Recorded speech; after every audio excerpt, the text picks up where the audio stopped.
Okay, let's dive right into this. Today, we're taking on a massive, highly complex machine, New Mexico's public school budget. It's got a ton of moving parts, and we're talking about an enormous amount of money on the line. But stick with me, because by the end of this explainer, you're going to understand exactly how those state dollars flow, all the way down to the classroom, and why it absolutely matters to every single student in the state. To keep things clear and act as our anchor through all this dense state finance policy, we've broken it down into 5 clear parts. First, how New Mexico funds schools. Second, following the student. Third, the 2025 formula updates. Fourth, transparency for families. And finally, the road ahead. All right, part 1, how New Mexico funds schools and the sheer scale of state support. We're going to track exactly how this money moves from the state house down to the local level. $4.5 billion. I mean, just let that number sink in. That is the massive recurring appropriation for public school support for fiscal year 2026, straight out of the General Appropriation Act. Seeing that massive figure instantly establishes the incredibly high financial stakes here. We aren't just talking about a few supplemental grants on the side, we're talking about the primary financial lifeblood of education for the entire state. This dictates staffing, transportation, and literally the daily operations of every school. Now, New Mexico's system is constantly trying to balance 2 really competing goals. On one hand, giving schools enough money to meet actual student needs, and on the other, making sure that funding is distributed equitably across districts. And that is a really tough balancing act. Why? Because local tax bases across the state are vastly different from one another. So to compensate for those local differences, the state steps in and plays a much larger, more central role in school finance that a lot of people might realize. Now, what's really interesting about this is the SEG, or the Statewide Equalization Guarantee. This is the true engine of the funding system. It's basically the main statewide pool of unrestricted operating money for both districts and charter schools. Instead of letting local property taxes completely dictate a school's quality, the state legislature appropriates a total amount for public school support, and the Public Education Department, the PED, distributes it primarily through this massive SEG pool. Moving right along into part 2, following the student and how needs dictate dollars. This right here is the core narrative arc of the whole funding model. Instead of just writing blank checks to districts based purely on how big their geographic footprint is, the system is fundamentally designed to follow the individual enrolled student. It runs on what the state calls program units. Basically, certain student characteristics act as specific revenue-generating factors. We're talking about things like disability status, the need for bilingual programming, or living in a rural location.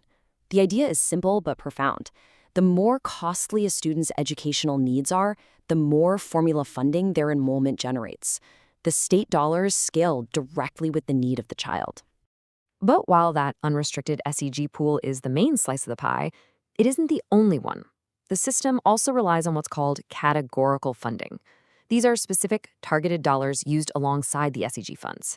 Categorical funding handles very particular needs, things like bus transportation, standards-based assessments, instructional materials, and targeted Indian education supports.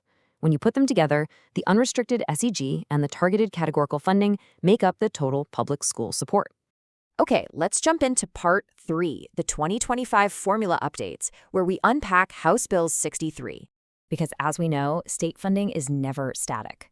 The legislature recently made some major moves to refine exactly how student need is identified, and House Bill 63 is a continuation of that ongoing effort. The legislative action here was incredibly swift. HB 63 moved through both chambers and was officially signed into law and chaptered on April 8, 2025. That set the stage for the massive fiscal year 2026 budget that takes effect in July, locking in changes to how billions of dollars are calculated. And this brilliantly illustrates exactly what changed. Previously, the state used broad at-risk program units. Well, those have now been replaced with a much more specific family income index. The update also created entirely new program units specifically for English learners and former English learners, and it increased a multiplying factors for students in grades 6 through 12. Objectively speaking, these are programmatic shifts specifically designed to better match real-world classroom costs, all without changing the fundamental structure of the SEG itself. Which brings us to part 4, transparency for families and tools for the empowered parent. Look, with billions of dollars in motion, it is absolutely crucial that communities and families can actually track these state dollars locally to see where they end up. If you're a parent or community member wanting to track this money, there are 2 concrete steps you can take. Step 1. Use the PED's Student Revenue Calculator. It takes that highly complex formula we just talked about and turns it into a visible reality, showing you an estimate of the exact revenue a specific child's characteristics generate for a school. Step 2. Check your district's actual expenditures on the state's financial transparency website at openbooks.ped.nm.gov. Because while the PED does note that this financial data might have a slight lag and isn't a substitute for formally audited financials, the ultimate takeaway is this. The key question is not only how much funding exists, but how it is used. Tracking the actual on-the-ground usage of these funds is such a crucial responsibility for community members who want to make sure the money is effectively supporting student achievement and well-being. Finally, Part 5, the road ahead and why this is a living policy issue. Even with those massive legislative updates passed in early 2025, the New Mexico funding formula is still very much a massive ongoing work in progress. The Legislative Education Study Committee's 2024 annual report pointed out several areas that are still actively under review for potential revisions. Lawmakers are looking closely at the poverty indicator, special education components, and potential new cost differentials for career technical education, Native American students, and community schools. A formula can be incredibly generous overall, but it requires constant monitoring to ensure it doesn't miss those important, evolving local needs. So the crucial point comes down to this. Will the revised formula translate state dollars into stronger classroom outcomes? New Mexico has made incredible, massive investments, literally $4.5 billion worth.